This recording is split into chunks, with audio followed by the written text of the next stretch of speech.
வணக்கம் and welcome to delight Tamil. இந்த வீடியோவில் பார்த்தீங்கன்னா ஒரு ஃபேமஸான ட்வின் பிரதர்ஸோடைய ஸ்டோரி பற்றி தான் பார்க்க போகிறோம்.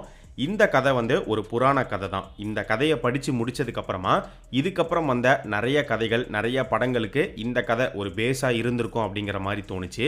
இப்போ நீங்கள் இந்த வீடியோவில் இந்த கதையை ஃபுல்லாக கேட்டு முடித்ததுக்கப்புறமா இந்த கதையோடைய சாயல் நீங்கள் படித்த வேறு எந்த கதைகள் இல்லை நீங்கள் பார்த்த வேறு எந்த படங்களில் இருந்திருக்கு அப்படிங்கிறத மறக்காமல் கமெண்ட் செக்ஷனில் சொல்லுங்கள். ஸோ யார் இந்த ட்வின் பிரதர்ஸ், இவங்க என்ன பண்ணாங்க, இவங்களுக்குள்ள என்ன மாதிரியான சண்டை நடந்துச்சு, அதில் யார் ஜெயிச்சாங்க, கடைசியாக என்ன நடந்தது, இதை பற்றி தான் இந்த வீடியோவில் நம்ம பார்க்க போகிறோம். ஸோ நம்ம சேனலுக்கு நீங்கள் புதுசாக இருந்தீங்கன்னா சேனலை சப்ஸ்கிரைப் பண்ணி சப்போர்ட் பண்ணுங்கள். இப்போ வாங்க வீடியோக்குள்ளே போகலாம்.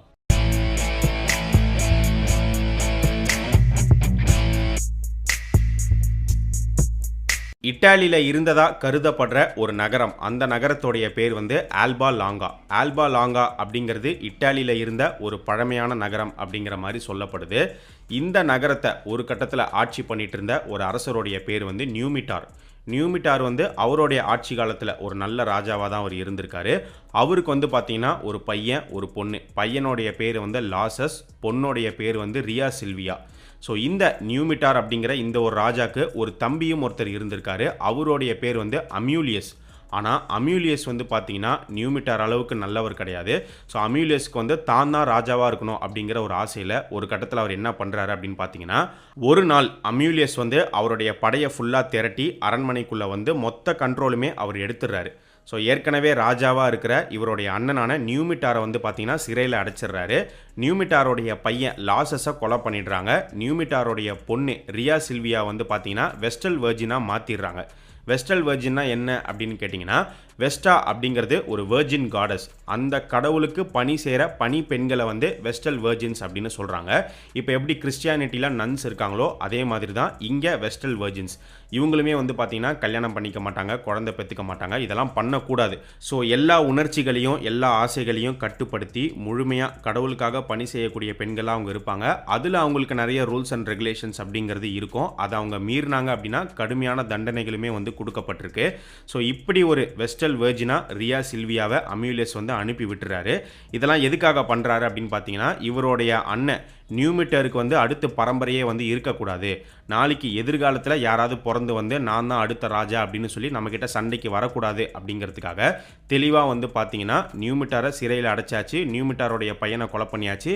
நியூமிட்டாரோடைய பொண்ணை இப்படி ஒரு வெஸ்டல் வெர்ஜினா அனுப்பி விட்டுறாரு. என்னதான் அமியூலியஸ் ரொம்ப தெளிவாக அவருக்கு எந்த ஆபத்தும் வந்துடக்கூடாது அப்படிங்கிறதுல ஒவ்வொரு விஷயத்தையும் அவர் பார்த்து பண்ணாலும், வெஸ்டல் வெர்ஜினா அனுப்பப்பட்ட ரியா சில்வியா ஒரு கட்டத்தில் கர்ப்பம் ஆயிடுறாங்க. யார் மூலிமா எப்படி கர்ப்பம் ஆகுறாங்க அப்படின்னு பார்த்தீங்கன்னா, மார்ஸ் காட் மூலிமா அவங்க கர்ப்பமாக்கப்படுறாங்க.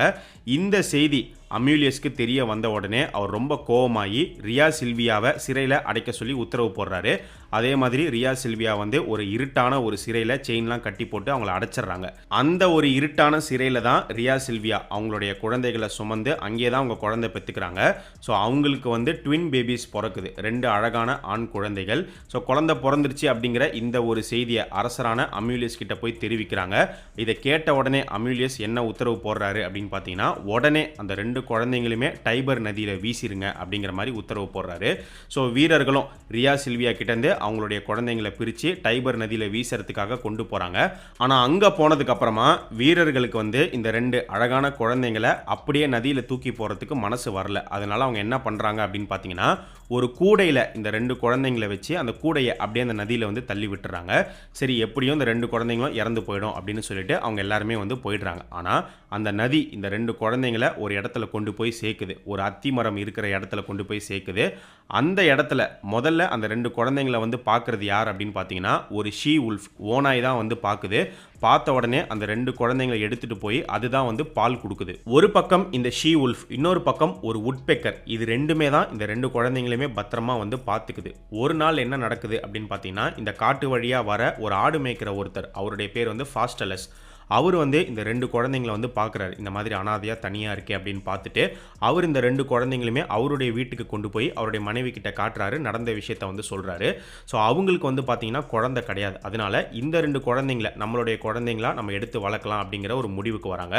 ஸோ ஃபாஸ்டலஸும் அவருடைய மனைவியும் தான் இந்த 2 குழந்தைங்களுக்கு பேர் வைக்கிறாங்க. ஒரு குழந்தைக்கு ரீமஸ் அப்படின்னும், இன்னொரு குழந்தைக்கு வந்து ரோமியூலஸ் அப்படின்னும் பேர் வைக்கிறாங்க. இப்போ பல வருடங்களுக்கு அப்புறமா ரீமஸ், ரோமியூலஸ் 2 பேருமே பயங்கரமாக வளர்ந்துடுறாங்க. 2 பேருமே பயங்கர ஹேண்ட்ஸமாக, டாலாக, யங் அடல்ட்ஸ் ஆயிடுறாங்க. ஸோ இவங்க 2 பேரும் சரி, இவங்களுடைய நண்பர்களும் சரி, எல்லாருமே வந்து ஆடு மேய்க்கிறாங்க. அதை தாண்டி பயங்கரமான ஹண்டர்ஸாகவும் வந்து இவங்க செயல்படுறாங்க. இவங்க இடத்துக்கு திருட வர திருடர்கள் அவங்கள வந்து விரட்டி அடிக்கிறது, இந்த மாதிரி பயங்கர போல்டாக, பயங்கர ஸ்ட்ராங்கான யங்ஸ்டர்ஸாக வந்து அவங்களுடைய பகுதியில் இருக்காங்க. ஒரு நாள் என்ன நடக்குது அப்படின்னு பார்த்தீங்கன்னா, ரீமஸ், ரோமியூலஸ் இவங்களுடைய கேங்குக்கும் கிங் அம்யூலியஸோடைய சோல்ஜர்ஸ்க்கும் நடுவில் ஒரு சண்டை ஏற்பட்டுருது. அந்த சண்டையில் வந்து பார்த்தீங்கன்னா ரோமியூலஸ் எப்படியோ எஸ்கேப் ஆகிடுறாரு. ஆனால் ரீமஸ் வந்து அவங்க கிட்ட மாட்டிக்கிறாரு. ஸோ அந்த சோல்ஜர்ஸ் வந்து ரீமஸை கூட்டிட்டு பேலஸ்க்கு வந்து போயிடுறாங்க. ஸோ ரீமஸை பிடிச்சிட்டு போயிட்டாங்க அப்படின்னு தெரிஞ்ச உடனே ரோமியூலஸும் அவருடைய நண்பர்கள் எல்லாருமே வந்து ஆயுதங்கள்லாம் எடுத்துட்டு ரீமஸை திருப்பி கூட்டிட்டு வரதுக்காக கிளம்புறாங்க. அப்படி கிளம்பும் போது ரோமியூலஸோடைய வளர்ப்பு அப்பா ஃபாஸ்டலஸ் வந்து ரோமியூலஸ் கிட்ட எல்லா உண்மையும் வந்து சொல்றாரு. இந்த மாதிரி நாங்கள் வந்து உன்னுடைய உண்மையான அப்பா அம்மா கிடையாது, நாங்கள் வந்து வளர்ப்பு அப்பா அம்மா தான்.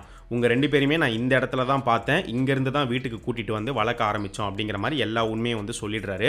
ஸோ உண்மையெல்லாம் தெரிஞ்சுக்கிட்ட ரோமியூலஸ் வந்து அவருடைய நண்பர்கள் கூட ரீமஸை காப்பாற்றுறதுக்கு கிளம்புறாரு. ஸோ சோல்ஜர்ஸ் வந்து ரீமஸை கூட்டிகிட்டு போய் கிங் முன்னாடி நிறுத்துறாங்க. ஸோ கிங் அம்யூலியஸ் வந்து ஆரம்பத்தில் ரீமஸை பார்த்து சந்தேகப்படுறாரு. ஒரு கட்டத்தில் அவருடைய சந்தேகம் கன்ஃபார்ம் ஆயிடுது.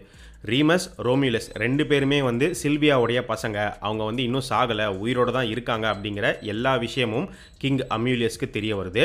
இது அம்யூலியஸ்க்கு மட்டும் தெரிய வரல, ரொம்ப நாளாக சிறையில் அடைப்பட்டிருக்கிற அம்யூலியஸோடைய அண்ணன், முன்னாள் ராஜா ரீமஸ், ரோமியூலஸோடைய தாத்தாவான நியூமிட்டார் அவருக்குமே இந்த விஷயங்கள்லாம் வந்து தெரிய வருது. ஸோ கரெக்டாக எல்லாருக்கும் எல்லா விஷயங்களும் தெரிய வர அந்த நேரத்தில் ரோமியூலஸ் அவருடைய ஆட்களோட, அவருடைய நண்பர்களோட வந்து பார்த்தீங்கன்னா அரண்மனை கிட்ட வந்துடுறாரு. வந்து ரோமியூலஸ்க்கும் கிங் அம்யூலியஸ்க்கும் வந்து பயங்கரமான சண்டை நடக்குது. அங்கே இருக்கிற மக்கள் நடக்கிற இந்த சண்டை எல்லாத்தையுமே வந்து பார்க்குறாங்க. அவங்களுக்கே வந்து பார்த்தீங்கன்னா அவங்கள ஆள்ற அவங்களுடைய ராஜாவான அம்யூலியஸை வந்து சுத்தமாக பிடிக்காது. அவங்க எல்லாருமே ரோமியூலஸை பயங்கர ஆச்சரியமாக வந்து பார்க்குறாங்க. ஒரு சின்ன பையன் ராஜாவே எதிர்த்து பயங்கரமாக சண்டை போடுறானே அப்படின்னு பார்த்து அந்த ஊர் மக்களே வந்து பார்த்தீங்கன்னா அந்த ராஜாவுக்கு எதிராக ரோமியூலஸ் பக்கம் நின்று ராஜாவை எதிர்த்து சண்டை போட ஆரம்பிக்கிறாங்க. ஸோ ஒரு பக்கம் பார்த்தீங்கன்னா அம்யூலியஸும் அவருடைய படை வீரர்களும், இன்னொரு பக்கம் ரோமியூலஸ் அவருடைய நண்பர்கள், அந்த ஊர் மக்கள், இப்படி 2ஆக பிரிஞ்சு சண்டை நடக்குது. அந்த சண்டையில் பார்த்தீங்கன்னா ரோமியூலஸ் தான் வந்து ஜெயிக்கிறாரு. ரோமியூலஸ் வந்து ஒரு கட்டத்தில் கிங் அம்யூலியஸை வந்து கொலை பண்ணிடுறாரு. ஸோ கொலை பண்ணி ரீமஸையும் இவங்களுடைய தாத்தா முன்னாள் கிங்கான நியூமிட்டாரை வந்து விடுவிச்சிடுறாங்க. ஸோ நியூமிட்டார் வெளியில் வந்து இவங்க 2 பேர் தான் என்னுடைய கிராண்ட் சன்ஸ் அப்படிங்கிறத இவங்களுக்கும் மக்களுக்கும் வந்து சொல்லி இவங்க 2 பேருமே வந்து கட்டி அணைக்கிறாரு.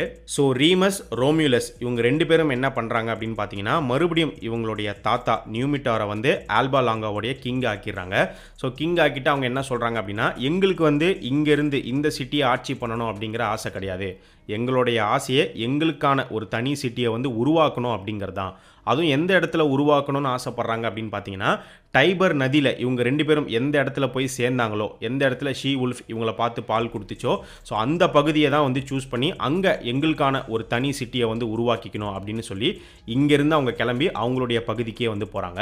அந்த இடத்துல வந்து பார்த்தீங்கன்னா ஒரு 7 மலை வந்து இருக்குது. அதில் ரோமியூலஸ் வந்து பார்த்தீங்கன்னா பேலட்டைன் மலையை தேர்ந்தெடுக்கிறார். இந்த இடத்துல தான் நமக்கான சிட்டியை உருவாக்கணும் அப்படிங்கிற மாதிரி அவர் சொல்கிறாரு. ஆனால் அதுக்கு அவருடைய ட்வின் பிரதரான ரீமஸ் வந்து மறுக்கிறார். ரீமஸும் அவருடைய நண்பர்களும் வந்து பார்த்தீங்கன்னா ஆவன்டைன் மலையை வந்து சூஸ் பண்ணி இங்கே தான் நமக்கான சிட்டியை உருவாக்கணும் அப்படிங்கிற மாதிரி இவர் சொல்கிறாரு. ஸோ இதுலேயே இவங்க 2 பேருக்குள்ள சண்டை அப்படிங்கிறது ஆரம்பிக்குது. ஒரு கட்டத்தில் இவங்க என்ன முடிவு பண்ணுறாங்க அப்படின்னா, கடவுளுடைய முடிவு எதுவோ அது பக்கமே போயிடலாம் அப்படின்னு சொல்கிறாங்க. ஸோ அவங்கள பொறுத்த வரைக்கும் பறவைகள் வந்து மெசஞ்சர்ஸ் ஆஃப் காட், ஸோ அதனால் பறவைகளை வச்சு முடிவு பண்ணலாம் அப்படின்னு ஒரு முடிவுக்கு வராங்க. யாருடைய மலையில் அதிக வல்ச்சர்ஸ் தெரியுதோ அந்த இடத்த தான் வந்து சிட்டி ஆக்கணும், அதுதான் வந்து கடவுளுடைய முடிவு அப்படிங்கிற மாதிரி இவங்க ஒரு முடிவு எடுத்துட்டு இவங்க போய் பார்க்குறாங்க. ஸோ ரீமஸ் அவருடைய மலையில் போய் பார்க்குறாரு. அவருடைய மலையில் வந்து பார்த்தீங்கன்னா 6 வல்ச்சர்ஸ் வந்து சுற்றிக்கிட்டு இருக்கு. ரோமியூலஸ் அவருடைய மலையில் போய் பார்க்குறாரு. அவருடைய மலையில் வந்து 12 வல்ச்சர்ஸ் வந்து சுற்றிட்டு இருக்கு. ஆனால் மறுபடியும் ரீமஸ்க்கும் ரோமியூலஸ்க்கும் சண்டை வருது. ரீமஸ் என்ன சொல்கிறாருன்னா, என்னதான் 12 வல்ச்சர்ஸ் சுற்றினாலும் என் மலையில் தான் ஃபஸ்ட்டு வல்ச்சர்ஸ் வந்து சுற்றிச்சு, அதனால் வந்து என் மலையை தான் வந்து சூஸ் பண்ணணும் அப்படிங்கிற மாதிரி அவர் சொல்கிறாரு. இப்படி மறுபடியும் இவங்களுக்குள்ள ஒரு சண்டை நடக்குது. ஆனால் ஒரு கட்டத்தில் ரோமியூலஸ் என்ன முடிவு பண்ணுறாருன்னா, கடவுள் வந்து நம்மளுடைய மலை தான் சூஸ் பண்ணியிருக்காரு, நம்மளுடைய வேலையை நம்ம ஆரம்பிப்போம் அப்படின்னு சொல்லி அவருடைய சிட்டியை உருவாக்குற பணியில் வந்து அவர் இறங்குறாரு. ஸோ அவர் வந்து பார்த்தீங்கன்னா அவருடைய அவருடைய சிட்டிக்கான ஒரு பவுண்டரியை வந்து ஃபிக்ஸ் பண்ணுறாரு. இந்த பவுண்டரியை தாண்டி யாரும் உள்ளே வரக்கூடாது அப்படிங்கிறத ஸ்ட்ரிக்டாக சொல்லிடுறாரு. இதெல்லாம் பார்க்குற ரீமஸ் வந்து பார்த்தீங்கன்னா பயங்கரமாக கடுப்பாகி ரோமிலஸையும் அவர் உருவாக்குற அந்த சிட்டியை வந்து பயங்கரமாக கிண்டல் பண்ணுறாரு. கண்டிப்பாக இது அழிஞ்சு போயிடும், எதிரிங்க வந்து இதை கேப்சர் பண்ணிவிடுவாங்க அப்படின்லாம் வந்து பயங்கர நெகட்டிவாக சொல்கிறாரு, கிண்டல் பண்ணுறாரு. அப்படியே ஒரு கட்டத்தில் அந்த பவுண்டரியை தாண்டி உள்ளேயும் வந்துடுறாரு. இதை பார்த்து பயங்கர கடுப்பான ரோமிலஸ் வந்து பார்த்தீங்கன்னா அவருடைய ட்வின் பிரதரையே கொலை பண்ணிடுறாரு. ஸோ ரீமஸ் அந்த இடத்துல இறந்து போகிறாரு. ரோமிலஸ் அவருடைய சிட்டியை பயங்கரமாக தயார் பண்ணுறாரு, உருவாக்குறாரு. அவருடைய சிட்டிக்கு அவர் வச்ச பேர் தான் ரோம். ரோமுடைய முதல் கிங்காக ரோமிலஸ் ஆகிறாரு. ஸோ இப்போது இட்டாலியோடைய கேபிட்டல் சிட்டியாக இருக்கிற ரோம் உருவான கதை இதுதான் அப்படிங்கிற மாதிரி நம்பப்படுது. ஸோ இது வந்து ஒரு மித்தாலஜிக்கல் ஸ்டோரி. ஸோ ரோம் வந்து பயங்கர ஃபேமஸான ஒரு சிட்டி. இந்த சிட்டி உருவான புராண கதை வந்து இதுதான். இந்த கதை உங்களுக்கு எப்படி இருந்துச்சு? உங்களுடைய ஒப்பீனியனை இந்த வீடியோவுடைய கமெண்ட் செக்ஷனில் சொல்லுங்கள். அண்ட் இந்த கதை மாதிரியே வேறு நீங்கள் கேள்விப்பட்ட கதைகள், இல்லை இந்த கதையில் வரக்கூடிய சீன்ஸ், சம்பவங்கள், இதே மாதிரியான சீன்ஸை நீங்கள் வேறு ஏதாவது படங்கள்லையோ இல்லை கதைகள்லையோ கேள்விப்பட்டிருக்கீங்க அப்படின்னா கண்டிப்பாக கேள்விப்பட்டிருப்பீங்க. அது என்ன அப்படிங்கிறதையுமே மறக்காமல் இந்த வீடியோடைய கமெண்ட் செக்ஷனில் சொல்லுங்கள். அடுத்து வேறு ஒரு இன்ட்ரெஸ்டிங்கான வீடியோவில் வந்து பார்க்கலாம். நம்ம டிலைட் தமிழ் சேனலை இன்னும் சப்ஸ்கிரைப் பண்ணாமல் இருந்தீங்கன்னா மறக்காமல் சப்ஸ்கிரைப் பண்ணி சப்போர்ட் பண்ணுங்கள்.